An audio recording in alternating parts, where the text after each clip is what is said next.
I have so much gratitude for this life. I'm able to live here in the West. So many beings in the world don't know where their next mouthful of food is coming from. So many parents in the world live with the painful fact that a birth of a child could mean a death of that child before it's age 1.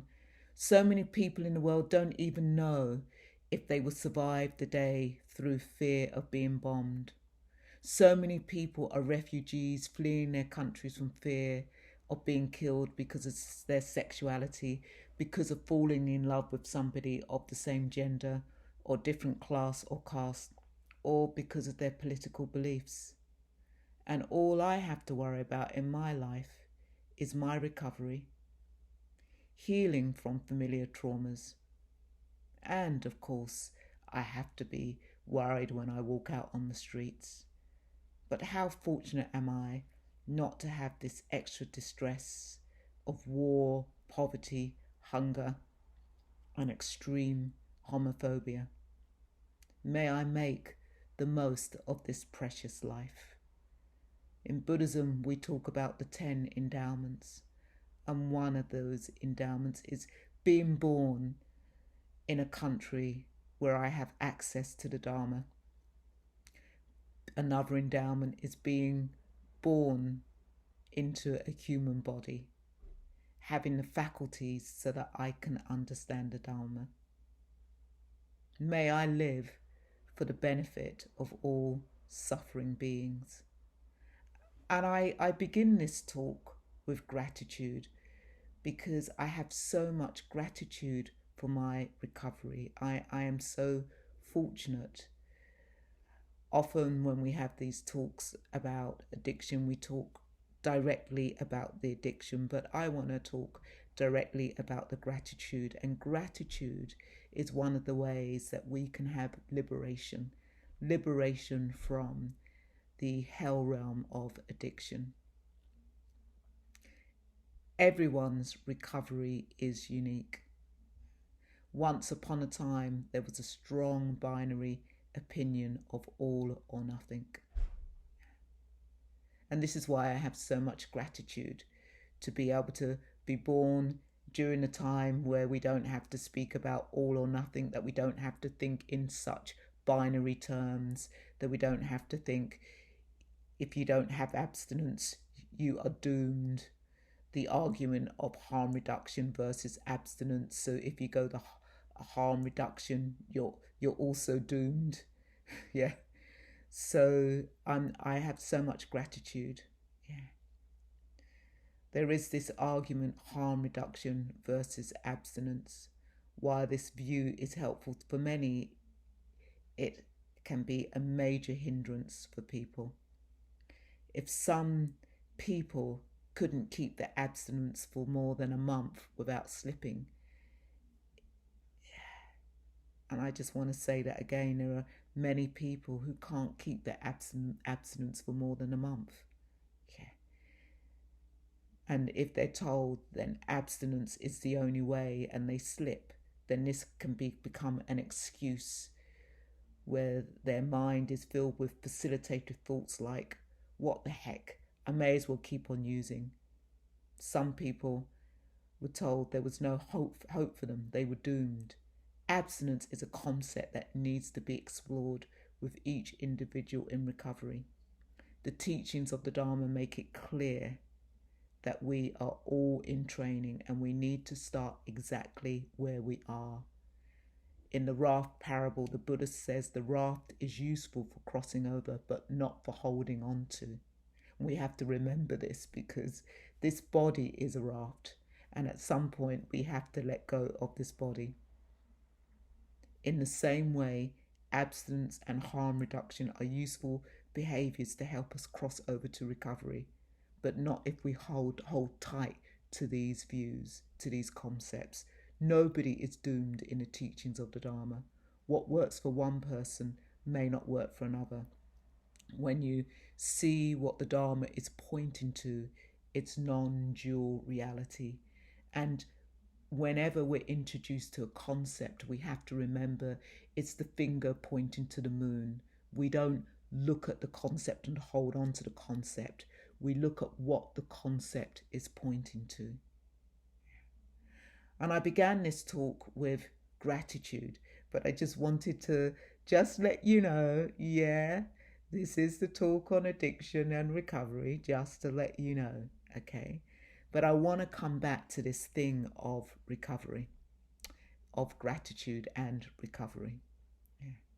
I have so much gratitude because during this past few months, this past few months, for anybody who's listening, everybody, almost everybody has been discombobulated. And the world needs recovery right now. As far as I'm concerned, we have had 2 pandemics, both insidious viruses that come from the human condition. Let me say that again. We have had 2 pandemics, and both are insidious viruses that come from the human condition. By the fact that we are human, there will always be a virus. Yeah. Some are more fatal than others. It's not the first time that many people in the world have had to go into lockdown. Some people may have grandparents or parents grandparents who remember the Spanish flu. Yeah. I remember hearing a politician saying they felt incredibly guilty because they went to school during what was called the Spanish flu in inverted commas, and they came home and the mother caught the flu and died. And this politician always thought they had killed their mother. Well, of course they hadn't. But the point I'm making is that we're always going to have diseases. There's always going to be something that is going to kill us. We're going to die. You know, where I live, I can be killed by a bear, you know, or a cougar, yeah, or a car, yeah, or an earthquake, yeah, or I could die from the human condition that will age and get sick, and we will die. Yeah. And I want to talk a bit more about this pandemic. Yeah, and we will hear why I'm connecting the pandemic to addiction and recovery. I have a lot of gratitude because there was a storm that hit the world. I was in Spain in March when it all broke out in Spain, and this storm hit the world. Yeah. I was in a boat that got tossed around in the storm, but it didn't capsize, and I didn't drown, and I didn't die, and I didn't lose all my belongings, and I didn't lose all my income. Yeah. I was in a very different boat from many other people who were in a boat which did capsize, where they did lose everything, where they did lose all their belongings, and people died. I have a lot of gratitude. And so my work is with that gratitude that I have, and with the privilege of not being in one of those boats that capsized, okay? And the privilege of not being in one of those boats that capsized. How can I be of service? How can I be of service is the question. And one of the ways I can be of service is the generosity. The second virus, which I say is part of the human condition, unfortunately so, but it is racism. Yeah, it's a pandemic. Racism has been around for hundreds and hundreds of years. White privilege has been around for hundreds and hundreds of years. This systemic virus is not new. I say it again. This systemic virus is not new. I have, for one, have been affected by this virus all my life. The uprisings that we've seen have been a way to deal with this disease of racism because nothing else has got rid of it. There have been laws, and the laws have not got rid of it. Okay? Yeah. We write things down, we make things illegal, but it has not got rid of racism. It has not got rid of this systemic racism, this white supremacy. Yeah. But again, I'm privileged. I'm older. I'm an older black woman. You know, I live somewhere where it's quite peaceful. Oh yeah, we have our racism. You know, we have our racism towards black people and towards the indigenous people.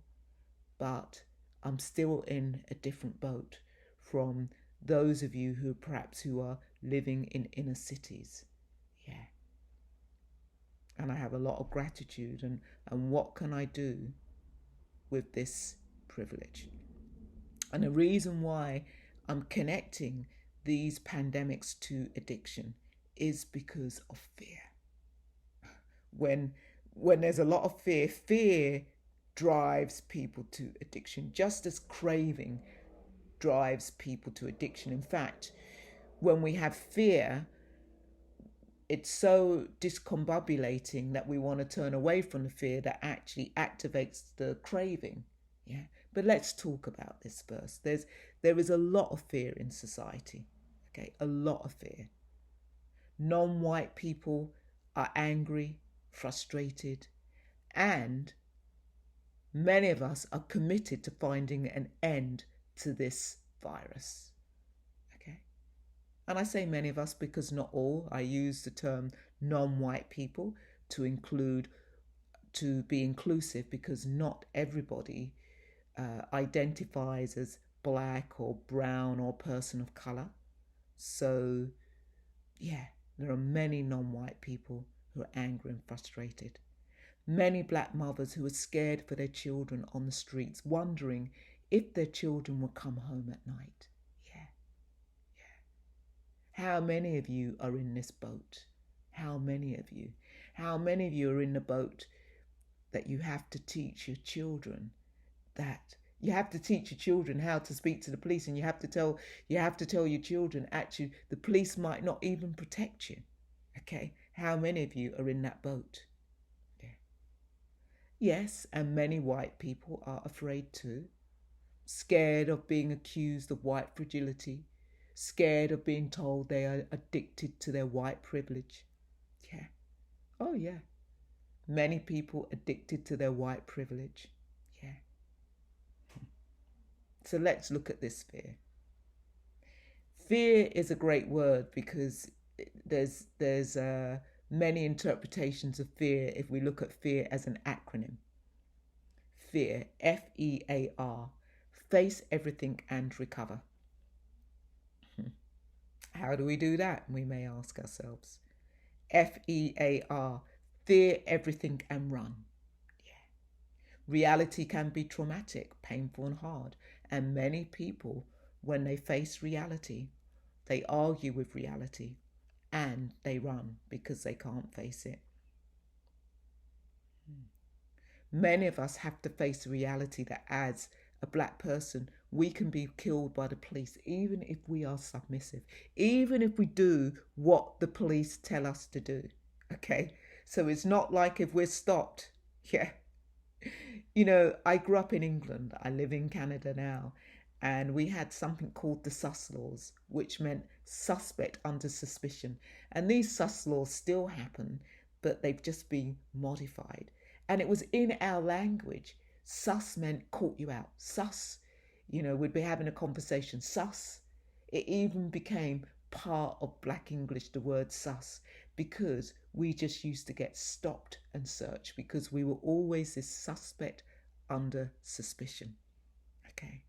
And many of us know we've been submissive, we've done what the police have told us to do, and we've still been arrested. Okay. And we've still been locked up overnight. Yeah. And had our rights taken away from us. How do we deal with that reality? Yeah. Sometimes fear, FEAR, is seen as false evidence appearing real. Yeah.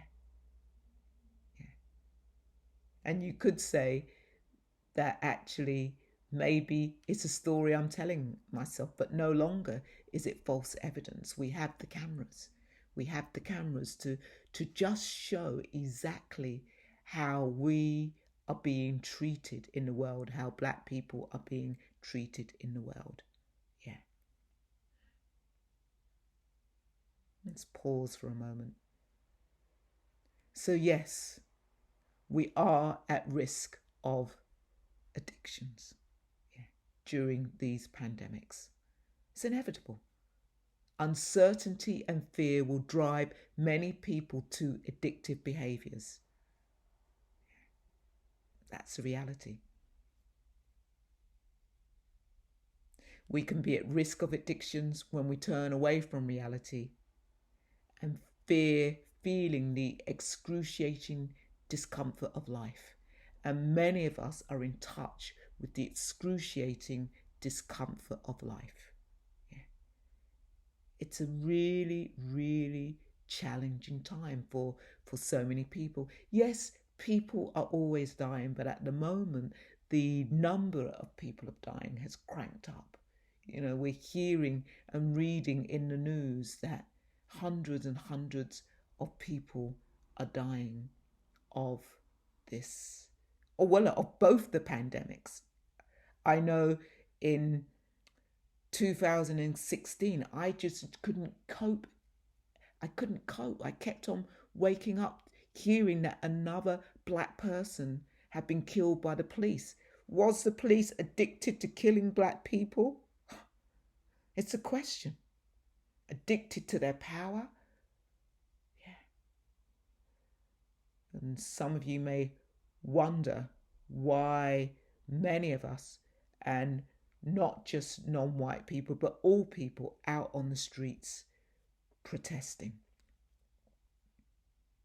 Yeah. Addiction, alcoholism, compulsive behaviors often escalate during the aftermath of a crisis. Yeah. Because people want to try and quickly forget the pain. And why would we want to dwell on the pain? In times of pandemics, major disasters, catastrophes, terrorism, we need to tap into our recovery resources that will help us during challenging times. Yeah, we need to. It's yeah, it's a difficult time right now. And let me tell you, with the lockdown, there has been a lot of dirty drugs out there. And the number of people who have died from accidental overdose has been on the up. The number of people drinking alcohol has gone on the up. In fact, a friend of mine who is good friends with somebody who runs a vineyard in the UK he bumped into them recently and said, "How's your business? Have you gone out of business?" And the person who runs a vineyard said, "No, I haven't gone out of business." He said, "I haven't been able to sell to the restaurants, haven't been able to sell to the bars, but the consumption of alcohols in domestic household has gone up by 75%. Okay. One of my colleagues lost 5 of her students. Yeah. We'll have a smack party. And the smack was laced with fentanyl, and they all died. Because it's been difficult to get the drugs tested to see whether the drugs are clean, to see whether the drugs have been contaminated. Yeah. What else is there? What else is there to do when you're locked up? For many people, many people can't cope with being cooped up in a house, with perhaps domestic violence happening, with perhaps sexual abuse happening. During times of uncertainty, everyone is impacted. Okay. No matter which boat you're in, everyone experiences suffering of some kind. But we know that actually there are some people where that suffering is catastrophic. Yeah. And suffering is the first noble truth. And no one can escape that. Even I can't. Even though I can sit here and say I'm privileged. I was in a different boat during the two pandemics, and my boat is still riding the worldly winds. Yeah, the worldly winds. Yeah, I am still going to have to face suffering. Yeah. Buddhist teachers are often asked, how do we practice during turbulent times when civil liberties and freedoms are being taken away? Because many people said during the first pandemic that their civil liberties and freedoms were being taken away. And we know during the second pandemic, actually, people's civil liberties and freedoms were taken away. People are being told they can't protest. Yeah.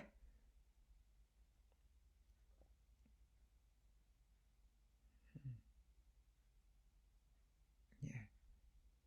And also, we have to remember that while some of us may have had our civil liberties and freedoms taken away, or think we've had our civil liberties and freedoms taken away, there are other people who think they have gained some freedom and civil liberties.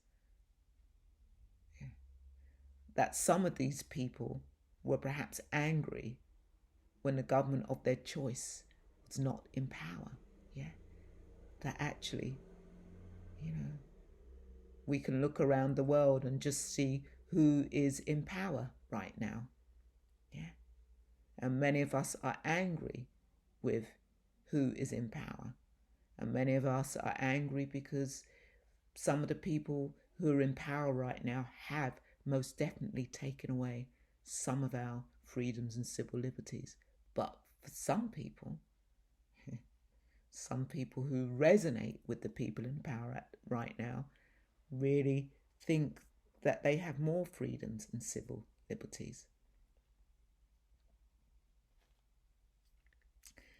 The point I'm making is that we talk about views in Buddhism, and views can really trip us up, and views can really activate us and trigger us into this vicious cycle of addiction.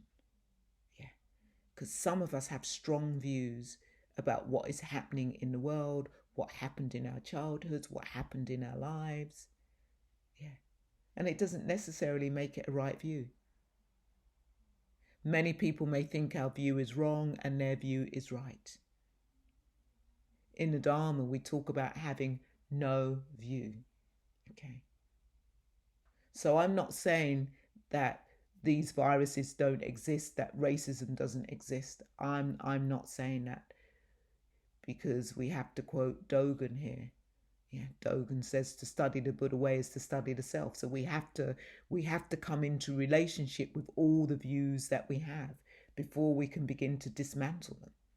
Okay. Yeah. This talk was about liberation, addiction, recovery as a path to liberation. And some of you would have heard me say that I say the Buddha was in recovery.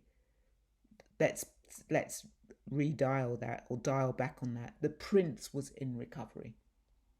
And when the prince broke through and woke up to the truth, the prince went beyond recovery and became a Buddha.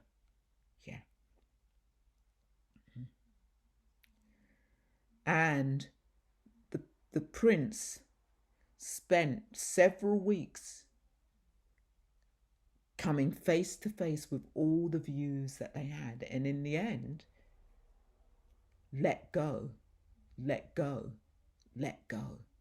It's said that the prince said that these views that label me as a man, a god, an asura, a deva, a human, these labels have been destroyed by me.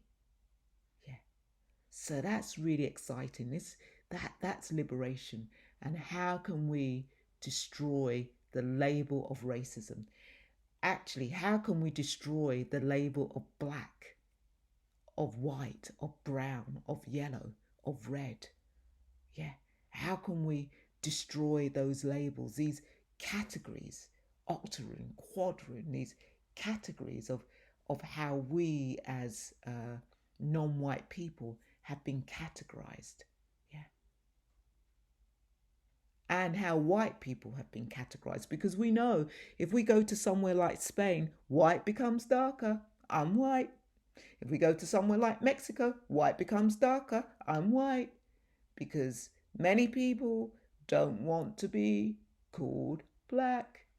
I'm not saying all. There are people in Spain and Mexico who will identify as being non-white, a person of color, but the choice, yeah, this privilege, and we need to destroy these labels because, in a way, more and more people are addicted to whiteness. You know, when somebody said racism is an addiction, I was thinking, oh, I'm not sure about that, but more and more I think about it. People are addicted to whiteness. Yeah, yeah. As Buddhists, we have to be interested in labels. We have to be interested how people identify themselves because the whole Buddhist teachings is about destroying these identities. In fact, we say that one is addicted to the self, the ontological self. Yeah, we're addicted to the self. We're always selfing, we're always centering ourselves.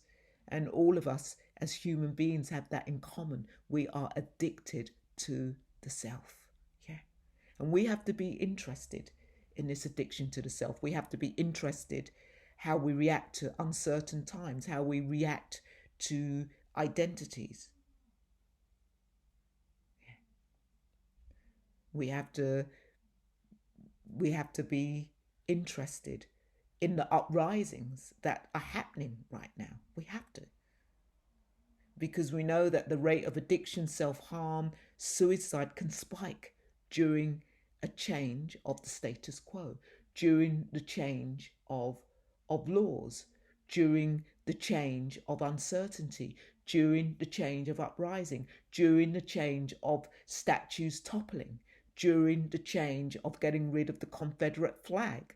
Yeah, all this challenges the status quo. This is the destruction of the mythos. People cannot cope with this destruction of the mythos. And we know it's during these times that addiction, self-harm and suicide can spike. And if addiction is on the rise, we have to be aware because people do foolish things under the influence of their addictive behaviors. People do harmful things under the influence of their addictive behaviors. Yeah.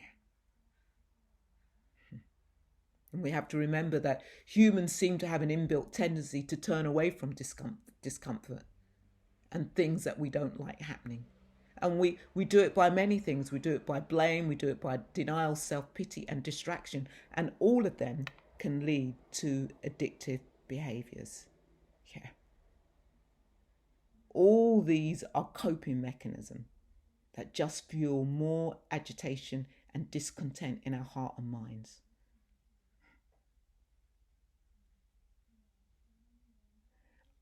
I don't have a definitive answer of how to practice, but I do know that using uncertainty as an excuse to pick up a substance or distraction of our choice will not make things better in the long term. And I do know, yeah, I do know using the excuse that they're taking away our rights, that they're toppling our statues, that they're getting rid of our flag, yeah, picking up a substance to deal with the pain isn't going to make things better in the long term. Yeah, it can provide temporary escape from the ills of the world, and we all like a temporary escape. Yeah, yeah. Those of us who are fortunate can go on holiday for temporary escape, and even when we do go on holiday for temporary escape, it's not enough. We fall into addictive behaviors. Yeah.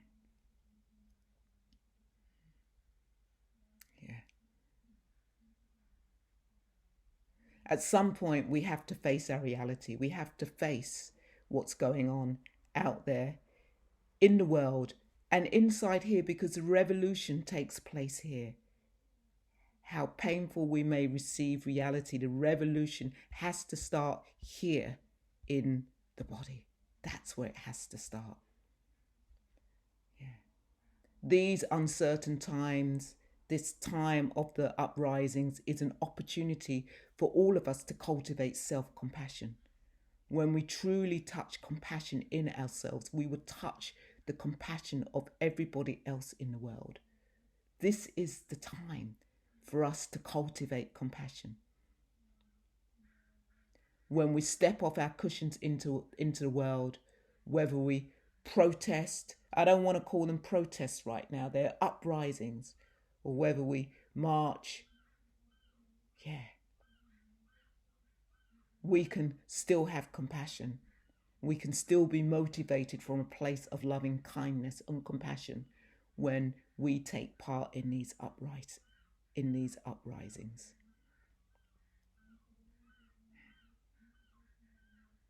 Cultivating self-loving kindness and compassion is fundamental because it helps purify the mind, heart, and free us from unwholesome thoughts about the people who are in political power and making decisions for us.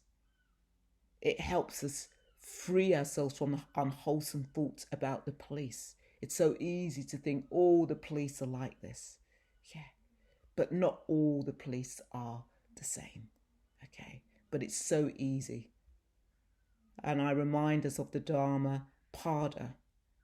One of the verses of the Dharma Pada, hatred does not still hatred. Yeah. During times like this, times of these two pandemics, we must remember step 6 in the 8-step recovery, in the book of 8-step recovery, placing positive values at the center of our lives. This is really important. And I want to remind us that we really have to be aware of what we put at the center of our thoughts. Yeah. Because if hatred is at the center of our thoughts, that's the place we're going to act from. Okay. If craving is at the center of our thoughts, that's the place we're going to act from. So I end with this. Watch your thoughts. They become stories. Watch your stories. They become excuses. Watch your excuses. They become relapses. Watch your relapses. They become diseases. Watch your diseases. They become vicious cycles. Watch your vicious cycles. They become your wheel of life. Be aware of what's going on in your heart mind. Yeah. Because this is a place we have freedom. We can have real freedom, but it's freedom from the prison of our minds. This is the liberation. Bob Marley says it all in his song, The Redemption Song. He reminds us to emancipate yourself from mental slavery. None but ourselves can free our minds. Yeah. Emancipate yourself from mental slavery. None but ourselves can free our minds. And addictive behaviors is mental slavery. If addiction is running our life, it's compulsive behaviors is running our lives. This is mental slavery. Yeah. So thank you for listening to me. It's been a real pleasure talking to you. Just to let you know, I'm going to be on a panel on July the 31st talking about racism as an addiction, the codependency of racism. It's going to be 3 people of color speaking and 3 white people speaking. So 3 non-white people speaking and 3 white people speaking. Join us. It's being hosted by Insight LA and the Buddhist Recovery Network. It's going to be on Friday, 9:30 Pacific time. I hope you join me and take a good look at one of my books, 8-Step Recovery, using the Buddha's teachings to overcome addiction. Thank you so much. May all blessings be yours. May all gods protect you. By the power of all Buddhas, may all happiness be yours. May all blessings be yours. May all goddesses protect you. By the power of all dharmas, may all happiness be yours. May all blessings be yours. May all gods and goddesses protect you. By the power of all sanghas, may all happiness be yours.